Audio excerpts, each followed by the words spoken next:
Hey,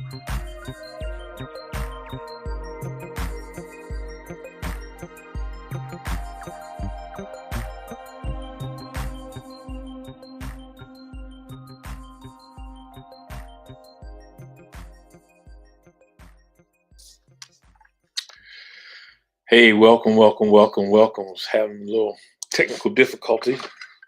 Got to make some changes here. So, welcome to the Dr. Jeff experience on this rainy Tuesday.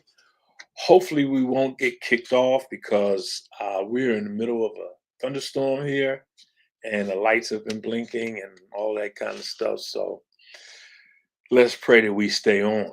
Listen, welcome to another great episode. We're continuing with in the Dr. Jeff experience with a little snippet of some of the courses that will be available at the Fauntleroy Institute. So, again, welcome to the Dr. Jeff experience tonight, where we'll explore the intersections of faith, justice, and community. Now, I am your host, Dr. Jeff Fauntleroy Sr., and today we're going to be diving into a powerful and often overlooked topic called creation care, the faith community's forgotten ministry. Let me talk to you a little bit about this particular course and the description of it and it being available at the Fauntleroy Institute. So this course explores the intersection of ministry and environmental stewardship with a focus on the role of the urban church. It addresses environmental justice.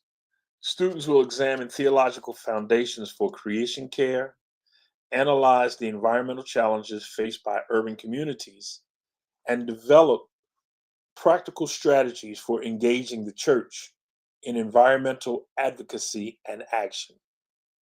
Through readings, discussions, and project-based assignments, students will gain the tools to integrate environmental justice into ministry. So that's a little snippet and a description of the course that is available at the Fauntleroy Institute. And this course is ministry and environment in the environment. So let's talk about this creation care. And what does the Bible say about caring for the creation? Go ahead and share this with somebody before I forget. Share it. Go ahead and let some folks know that we are on tonight. And again, pray for us that we continue to stay on tonight because this thunderstorm is pretty bad out here. But we're gonna get through this. We're gonna get through this. So, what does the Bible say about caring for creation, and why should faith leaders take environmental issues seriously? So let's talk about it. I want to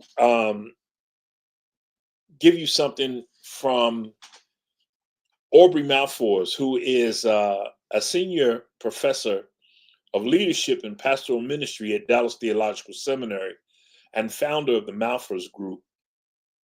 He writes in his book entitled Advanced Strategic Planning, he writes, more than at any other time in history, North America, along with much of the world, is exploding with change fast. And I'm sure everybody can agree to that. Matter of fact, it's a frightening change, he describes. Malfour refers to it as mega change. It's affected every institution, every business, every government, the schools, and the church. And it's occurring at a number of levels: national, corporate, and individual.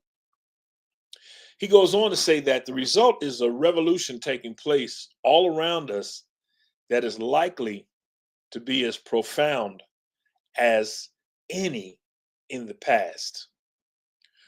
Malfours continues by stating that based on research, the typical church does not understand the full implications of mega change. He says that even when a church has some understanding of the implications, it doesn't know how to respond in effective ministry to those who are becoming immersed in the postmodern paradigm. And I agree with this wholeheartedly. As a matter of fact, he goes on to say, and he believes, and I agree, most seminaries that prepare people for ministry sit in the same boat with the churches. They're still preparing future pastors for ministry to a modern, not postmodern world. Uh, Most training equips pastors for 1 hour on Sunday morning, but it ignores the other 40 plus hours of the week that demand such things as leadership gifts, abilities, people skills, and strategic thinking and doing. Thank God I can claim that I attended two seminaries, um, Morehouse School of Religion at the Interdenominational Theological Center and Howard University, its School of Divinity. It talked about and it prepared us for beyond just Sunday morning and 2 hours of Sunday church, but it equipped us with leadership gifts and abilities and people skills and strategic thinking and doing and ministry beyond the four walls. So I'm thankful that I was able to attend um, two of those seminaries that went beyond just Sunday.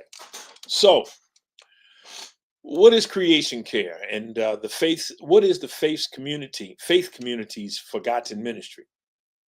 What does the Bible say about caring for creation, and why should faith leaders take environmental issues seriously? Well, let's talk about it. First of all, it's written and interpreted in Psalm 24 and 1 in the New Revised Standard Version. It says, "The earth is the Lord's and all that is in it, the world and those that live in it." So we are given stewardship for this earth. Um, in Genesis 2 and 15, it's interpreted where it says, "The Lord God took the man and put him in the Garden of Eden to work it and take care of it." So we were given stewardship over this. We were given stewardship over the earth. And in all honesty, I can say that we're not doing a good job. Pollution is rampant. Uh, Overfishing in all of America and overseas. We see countless accounts of countless scenes where fish are tied up in fishing lines, overfishing, uh, chemical spills and chemical runoffs, where we see tons and tons of fish washing the shore, all types of pollution. You look at some of these space shuttle takeoffs, and a lot of them they come back into the ocean, and we don't know what happens to them. I was just reading an article where a United States Air Force drone washed ashore in Florida, and we see tons of that. We see carcasses of whales and sharks and other fish coming ashore.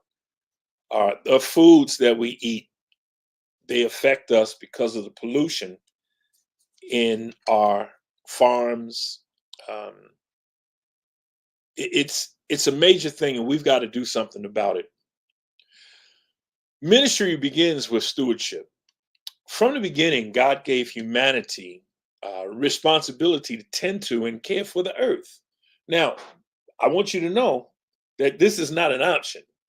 Caring for the earth is not optional. It's a divine assignment.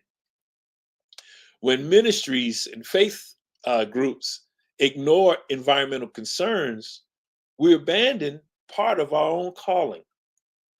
Every act of pollution or neglect is not just a physical issue, but it's spiritual disobedience to God's call to care for creation. Pope Francis, this guy, man, rest his soul, man. He was a phenomenal person. Um, he wrote in a book entitled Laudito Si, which is Italian for praise be to you. He documents the words of Pope Paul VI as he referred to the ecological concern as a tragic consequence of unchecked human activity due to an ill-considered exploitation of nature. Humanity runs the risk of destroying it and becoming in turn a victim of its own degradation. Now, not too long ago, we used to laugh at people who talked about the environment, and we called them tree huggers or hippies because they were teaching people about taking care of the environment, clean air, clean earth. But the truth is, that's our job. That's our reasonable service, to be honest with you. John Paul II became increasingly concerned about this particular issue. In his first encyclical, which basically means a papal letter sent to all the bishops of the Roman Catholic Church, the Pope, he warned that human beings frequently seem to see no other meaning in their natural environment than what serves for immediate use and consumption. And subsequently, he would call for a global ecological conversion. Check this out. He called for something called a global ecological conversion, which means a profound transformation of hearts and minds to love God, love each other, and love creation, acknowledging our contribution to the ecological system and that our ancestors have consequences for our actions have consequences for the entire planet. In other words, what we do to our environment, it has consequences for generations beyond us. If we don't take care of our environment now, if we don't take care and make positive contributions to our ecological systems, those actions, they have consequences for the entire planet. We do damage to generations. And the truth is that over time, little effort has been made to safeguard the actual moral conditions for authentic human ecology. So the destruction of the human environment is extremely serious, not only because God has given us the command of being good stewards over this world and all that's in it. It's our reasonable service. We're not talking about anything extreme, but I don't know how you could be too extreme when it talks about taking care of the environment. We're talking, and some people will argue about if, uh, let's say, recycling actually does anything. But I say, can we really afford not to at least try it?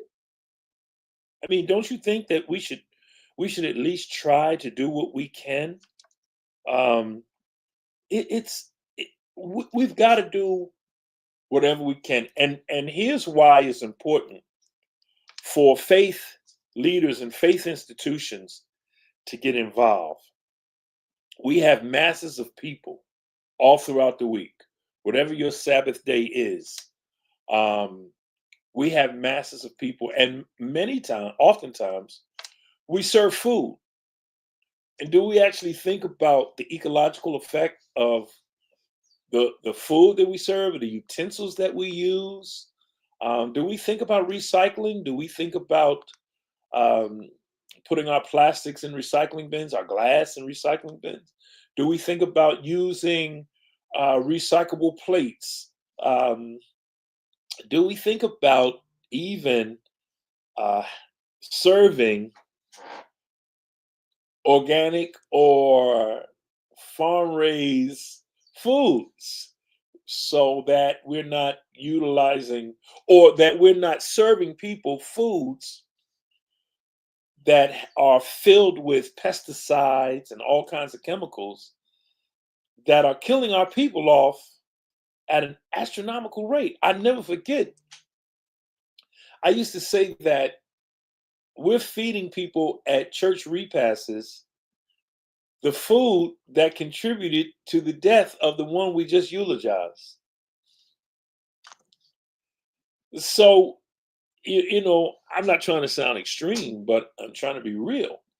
You look at all of the sicknesses and illnesses that we have now, and I'm of a certain age that I can look back and see that, remember back, we didn't have those types of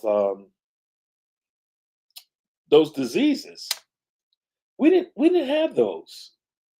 So, is it really extreme to look at ecology? Is it really extreme to talk about um, being part of the solution for a clean environment? Is it really extreme? Here it is. For all you Bible readers, it says the Lord God took the man, took us, and put us in the Garden of Eden to work it and take care of it. Real simple. Real simple. I see numerous people now having home gardens. I have one myself. And with all this rain, it's blooming. Um, but it's good for us to utilize our whatever we can. I mean, if you live in an apartment, there's bags that you can get that you can start gardens in. Heck, you can start gardens, herb gardens, and vegetable gardens and fruit gardens in a bucket. I wouldn't really want to do the bucket thing because I don't know if those plastics um, break down into the soil. So I'd stay away from that. I use I have some gardens and raised beds in my backyard, but I also use these bags, and they're environmental friendly, biodegradable, and man, let me tell you something. You can really do some good gardening with those bags, man. I probably got about 10 of them up right now and got about 10 more to go. So that's just one way. But another way is to get involved in your community. Get involved in your community. Go to different meetings, zoning, planning to find out who is trying to build. I just got finished advocating for um, to stop the building of another gas station slash food mart in a particular neighborhood that has tons of them within a 2 mile radius. You're talking 15, 20 gas station slash food markets. And the biggest thing that I learned through that is when you have these gas stations and some of them they don't pan out. In other words, they go broke or they go bankrupt or what have you. They go out of business. And those tanks are not removed. Or even during the time that they are there in business, if those tanks are not put in properly, you can have leakage into the soil. And God forbid if that is in an area where you've got a reservoir or a stream or a lake or anything near there, um, it can cause a problem, a big environmental problem, and we've seen those occur. We have seen plenty of those occur. So it's it's really up to us to get involved. And what we teach at the Fauntleroy Institute is ministry and the environment because this is what we're supposed to be doing in our ministry as faith leaders, as people of faith. We're supposed to be taking care of that which God has given us and made us stewards over. So, first talking point is creation care is a sacred mandate. Creation care is a sacred mandate. But the second point I want to talk about is um, creation care it includes environmental injustice. It is a moral issue. Environmental injustice.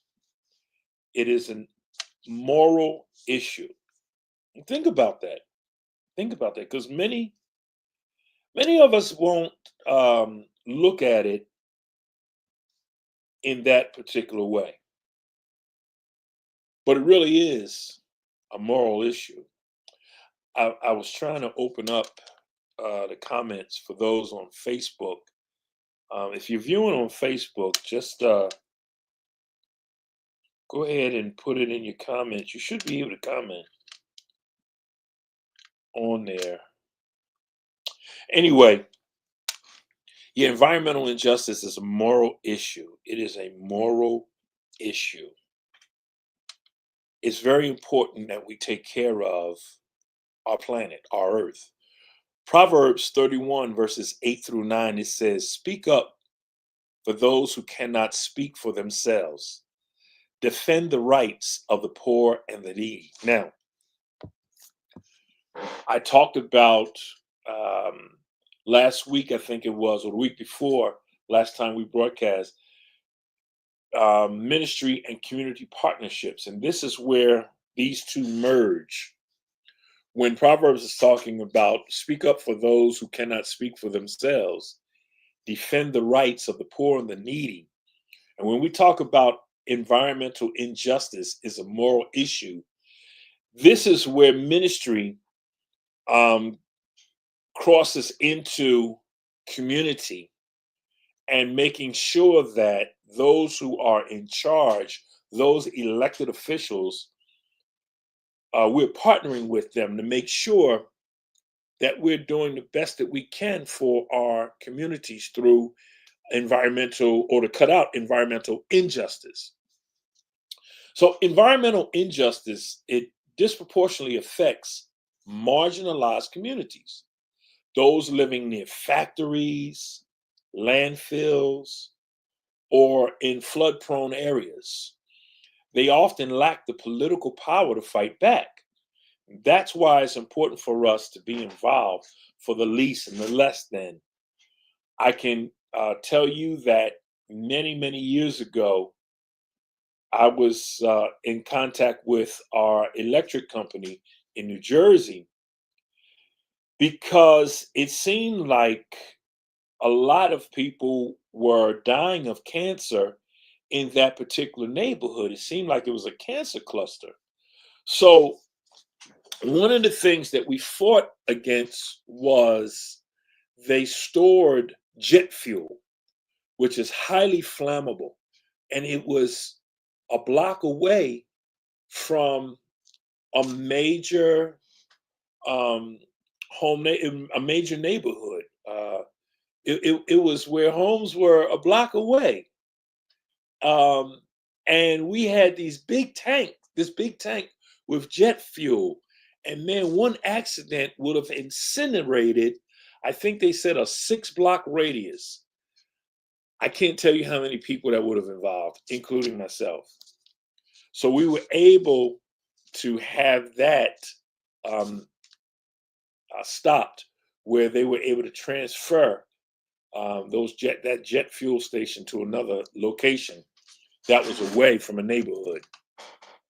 Also, there were power lines, and what they did was they shared with me something called a Gauss meter. I think it's GAUSEMETER, Gauss meter. And what this Gauss meter does is you were able to stand near the electric lines and look and see the EMFs, the electromagnetic fields that were in the air. And believe it or not, I found that your microwave, your television, and appliances within your house they emanate a whole bunch of electric magnetic fields that aren't good for you. So you might want to, I think you can buy them very cheaply um, at a cheap price. It's called a Gauss meter, and find out like what kind of stuff are you doing to yourself in your own house. But anyway, we were able to see that yes, they were um, emitting a lot of the electric magnetic fields, and they started to agree to move some of the lines, but politics got in the way, and it kind of fell by the wayside. So those are the areas that ministry and faith leaders can get involved with making sure that you are looking after those um, who this environmental justice disproportionately affects, those in marginalized communities, poor white, poor black, just poor communities, underserved communities. They You often see them living near factories, landfills, and flood-prone areas. So it is our duty. It is our reasonable service to get involved. Go to your planning board meetings, go to your zoning board meetings, find out what's happening at city council, find out what's going on with your not just local government, but your county government, your state government. As people of faith, we have to speak up. Ministry must include advocacy for clean air, for safe drinking water, and protection from climate hazards. This is about loving our neighbor in real, tangible ways. See, what we teach at the Fauntleroy Institute is that reading the Bible is one thing, but doing what God says, doing what is in the Bible is a whole different thing. We forget about the practical part. We want to oftentimes use the Bible as a ATM machine. We go to it when we've got problems and our bills are low or something else is happening.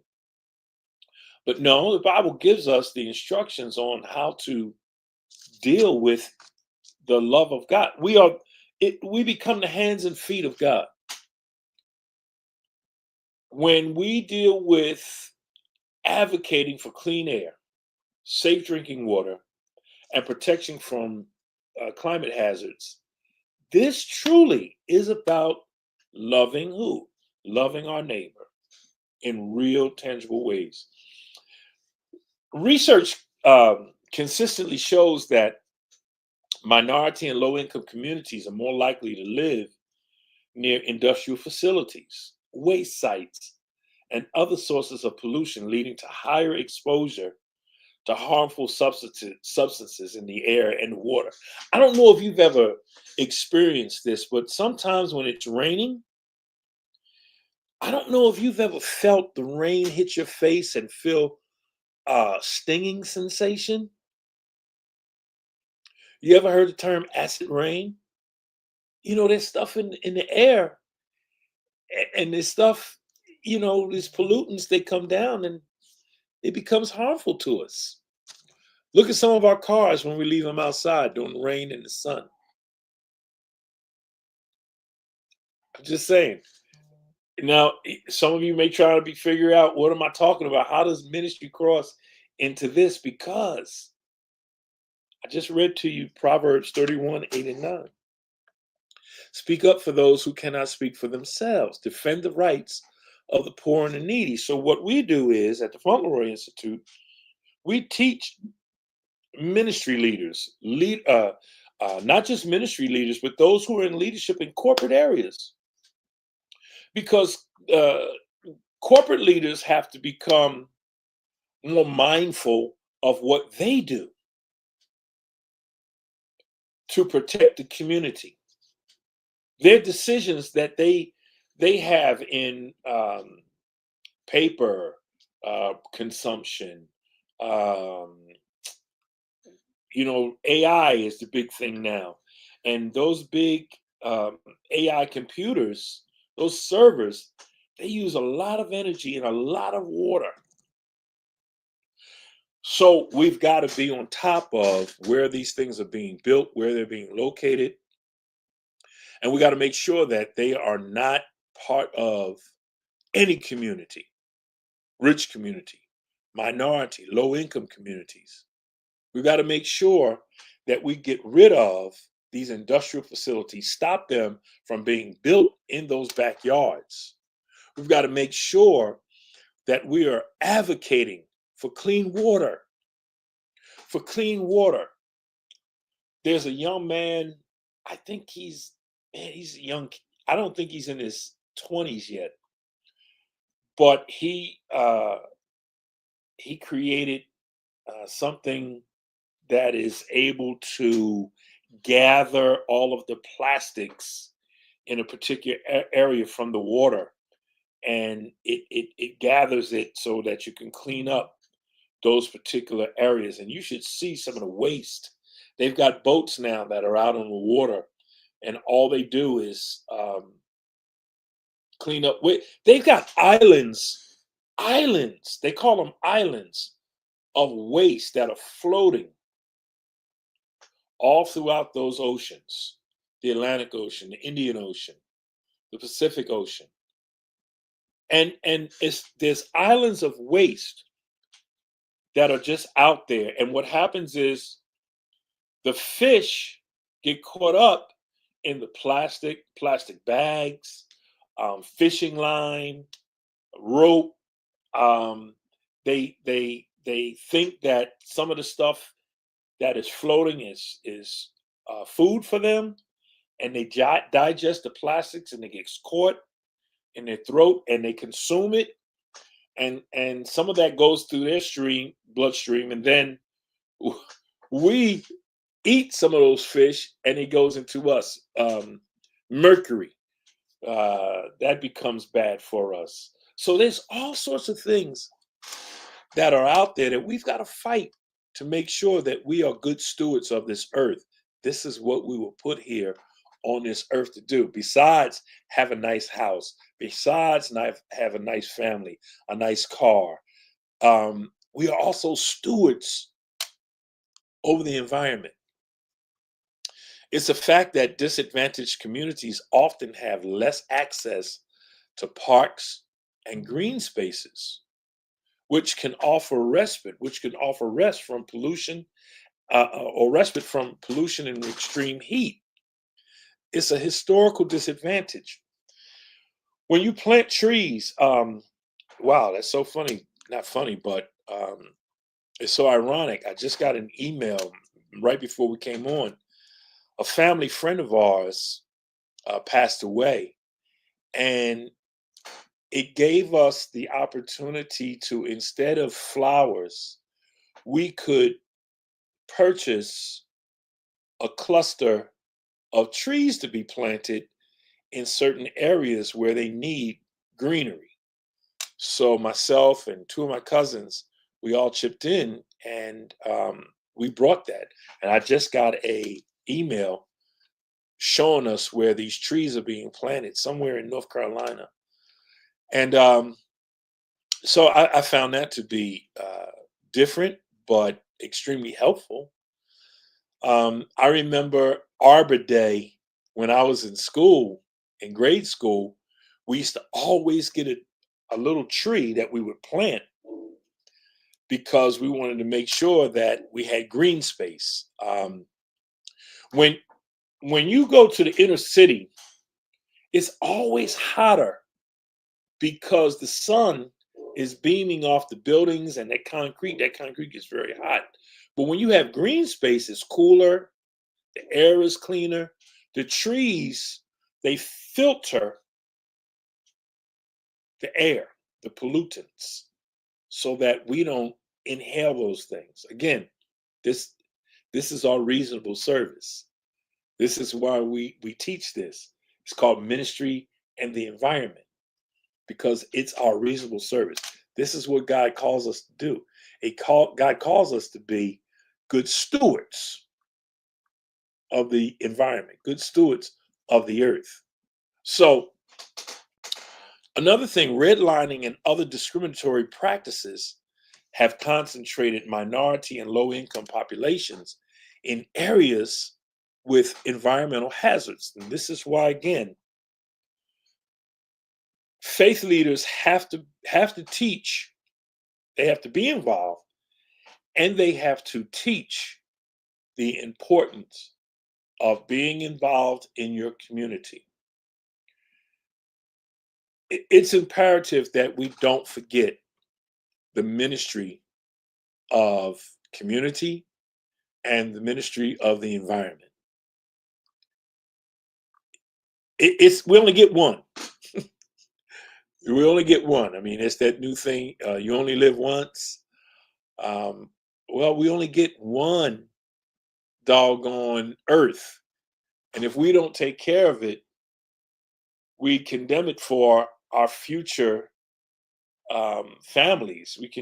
We destroy it for future generations, and that's not what we're called to do. Those communities that have a lack of political power, these communities may have less political representation and influence, making it harder to advocate for environmental protections and improvements. This is why we have to teach this. Anywhere where we are able to have masses of people, Sundays, Wednesdays, Friday, Saturdays. So if your faith is if you're a Muslim, if you're Jewish, you are Christian, those days that you have meetings, those days that you have masses of people come into your area, we need to teach about how ministry gets involved in the community. Listen, there's no separation between faith and politics. I'm letting you know that now. We need faith, people of faith, to be involved. People, because see, there's some folks who fake the funk when it comes to faith, and I don't know what God they serve, because the God that I serve is a God of love. It's a God of peace. It's a God of that tells us that we are to love our neighbor as thyself. And it doesn't tell us that we are to discriminate against somebody just because they're not of our faith, or just because they don't love how we love, or just because they don't look how we look, they don't dress how we dress. That's crazy. That's not love. That's hate. When we don't get involved in the political process, that's not love. Because if we love our community, if we love our neighbor, we will be involved in the community. And part of the community deals with your local government, your state government, your county government. It means you got to vote. We just voted here in Georgia for the Public Utilities Commissioner. And those people, they regulate the rating, how much is going to be charged for electric, for water, and all the utilities. You got to get involved. Unfortunately, I didn't see many people voting. I voted today at 3 o'clock, and I think I was number 27 where I vote. And then when our heating bills go up, when our electric bills go up and our water bills go up, we want to complain, but we complain to the wrong people.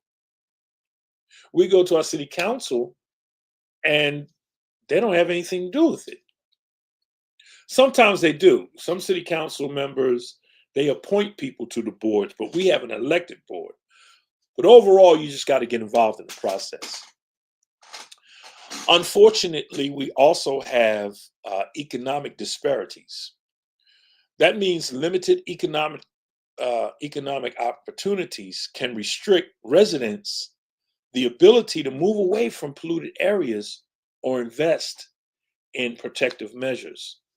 Sometimes some people can't move. We say you got to get away from these particular areas, but when you've got limited economic opportunities, they're kind of stuck there.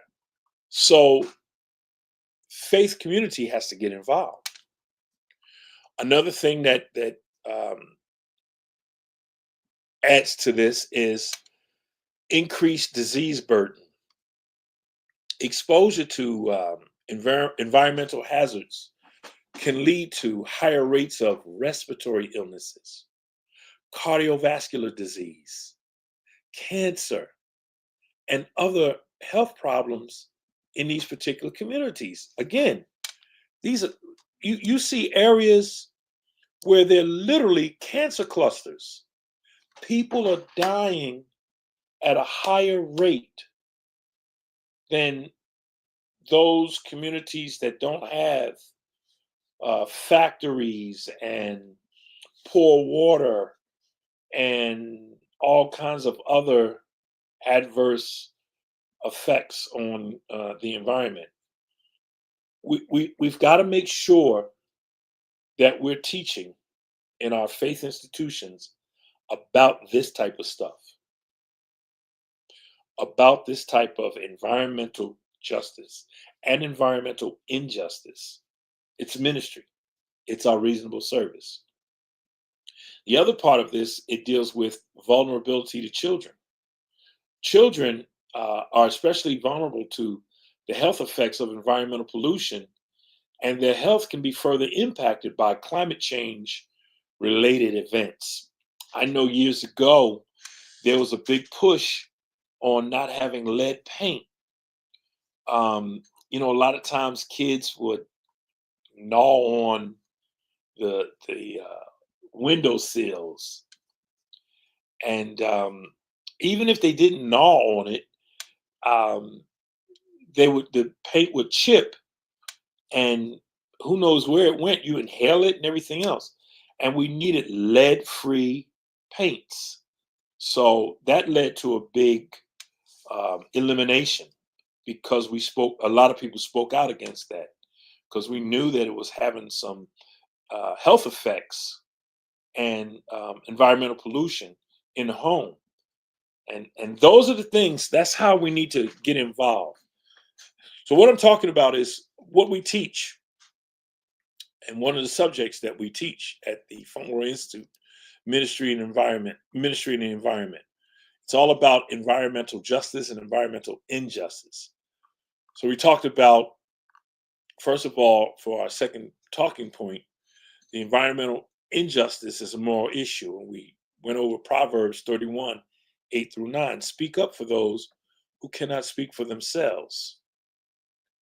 Defend the rights of the poor and the needy. Yeah, absolutely. There was a effort to eliminate asbestos. You see now all of these lawsuits that are being lodged against um, institutions that had asbestos in their offices, in their homes, in major institutions. When they remove asbestos from different areas, now they have to put plastic all around so nobody's inhaling it. Those who are involved in the remediation process, they are in white suits with fully masked so that they're not inhaling that. Um, you got to get involved. You got to get involved. We talked about the lack of political power. We talked about economic disparities. We talked about increased disease burden. And then we talked about vulnerability to children. It's important, people. Don't get this thing to a point where it's weird. It's real. We're not talking about, going crazy, talking about, tree huggers and all that kind of stuff. This is real talk, man. This is real talk. Last talking point, and I'm just giving you snippets of what we teach at the Fauntleroy Institute. The church is a catalyst for change. I'm sure we can all agree to that. The church as a catalyst for change. Romans 8:19-21, it says, "For the creation waits in eager expectation that it will be liberated from its bondage to decay."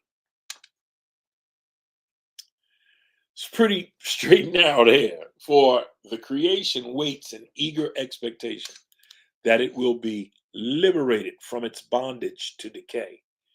That means we've got to take care of what God has graced us with. It is our reasonable service.